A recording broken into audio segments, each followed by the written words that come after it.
Good evening students வந்து பார்த்தீங்கன்னா எல்லாருக்கும் ஒரு பெரிய ஸ்பெஷலான ஒரு குட் ஈவினிங் ஓகேங்களா. ஸோ வந்து பார்த்தீங்கன்னா ஸ்கூல் ஸ்டூடெண்ட்ஸ் அதுவும் வந்து பார்த்தீங்கன்னா குறிப்பாக 12th ஸ்டாண்டர்ட் ஸ்டூடெண்ட்ஸ் வந்து பார்த்தீங்கன்னா நிறைய பேர் கேட்டிருந்த விஷயம் என்னென்னா கிரேஸ் மார்க்குக்கு அஃபிஷியலாக எப்போ அப்டேட் வரும்னு சொல்லி நிறைய பேர் கேட்டிருந்தாங்கப்பா. ஸோ அஃபிஷியலான அப்டேட் வந்து பார்த்தீங்கன்னா இன்று காலை வெளியிட்டாங்க. ஸோ எந்த சப்ஜெக்ட்டுக்கு ஸோ எவ்வளோ மார்க்கு எப்படி இருந்தால் அந்த கிரேஸ் மார்க் கொடுப்பாங்க, ஸோ என்ன பண்ணியிருக்கணுன்றது எல்லாமே நான் சொல்கிறேன். ஸோ முடிஞ்ச அளவுக்கு ஸ்கிப் பண்ணாமல் கேளுங்க ஓகேங்களா.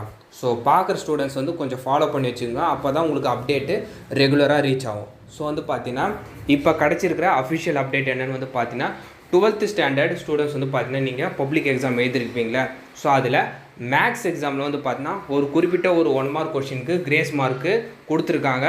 அது ஆல்ரெடி நடந்துச்சு, ஆனால் அஃபிஷியல் அப்டேட்டு ஸோ இன்றைக்கி தான் வந்துச்சு ஓகேங்களா. இதை நான் ஏற்கனவே வந்து பார்த்தீங்கன்னா ஒரு 1 வீக் முன்னாடியே உங்களுக்கு நான் சொல்லியிருந்தேன். அதுக்கான அஃபிஷியல் அப்டேட் தான் இப்போ வருது ஓகேங்களா. ஸோ அது மட்டும் இல்லாமல் ஸ்டூடெண்ட்ஸு கொஞ்சம் பொறுமையாக இருங்க. கிரேஸ் மார்க்கான அப்டேட் வந்து பார்த்திங்கன்னா அஃபிஷியலாக கொஞ்சம் பொறுமையாக தான் வரும். மேபி இன்னும் ஒரு 1 வீக் ஆர் 10 டேஸ்க்குள்ளே வேறு ஏதாச்சும் சப்ஜெக்ட்ஸ்க்கான அப்டேட்டும் உங்களுக்கு வரும், அதாவது கிரேஸ் மார்க் குறித்து அஃபிஷியலாக ஓகேங்களா. ஸோ இப்போ எந்த கொஷினுக்கு எப்படின்றது பார்ப்போம். ஃபஸ்ட்டு வந்து பார்த்தீங்கன்னா கிரேஸ் மார்க் அப்டேட்டு அஃபிஷியலாக எதுக்கு வந்திருக்குன்னா 12th ஸ்டாண்டர்ட் மேக்ஸ் எக்ஸாம் எழுதினாங்களே, ஸோ அவங்களுக்கு தான் வந்திருக்கு. ஸோ கிரேஸ் மார்க்கு எந்த அடிப்படையில் போடுவான்னு வந்து பார்த்தீங்கன்னா கொஷின் வந்து ராங்காக இருக்குது ஓகேங்களா. ராங்காக இருக்கிற பட்சத்தில் அந்த கொஷினை நீங்கள் அட்டன் பண்ணிட்டு தான் உங்களுக்கு அந்த கிரேஸ் மார்க் கொடுத்துருவாங்க. அது எந்த சப்டிவிஷன் வந்து பார்த்தீங்கன்னா பார்ட் ஏல 1 மார்க் கொஷின். ஸோ ஏ டைப் பி டைப் 2 டைப் இருக்குது. ஸோ ஏ டைப் எழுதினவங்களுக்கோ பி டைப் எழுதினவங்களுக்கோ சரி எல்லாருக்குமே காமனாக கிரேஸ் மார்க்கு.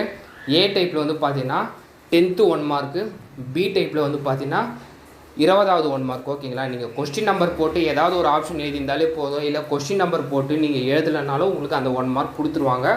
ஸோ அதுக்கான அஃபிஷியல் அப்டேட்டும் இப்போ வந்துருச்சு ஓகேங்களா. இது மேக்ஸுக்குப்பா ஓகேங்களா. சப்போஸ் நீங்கள் அந்த 1 மார்க் அட்டன் பண்ணலன்னா கொடுக்க மாட்டாங்க.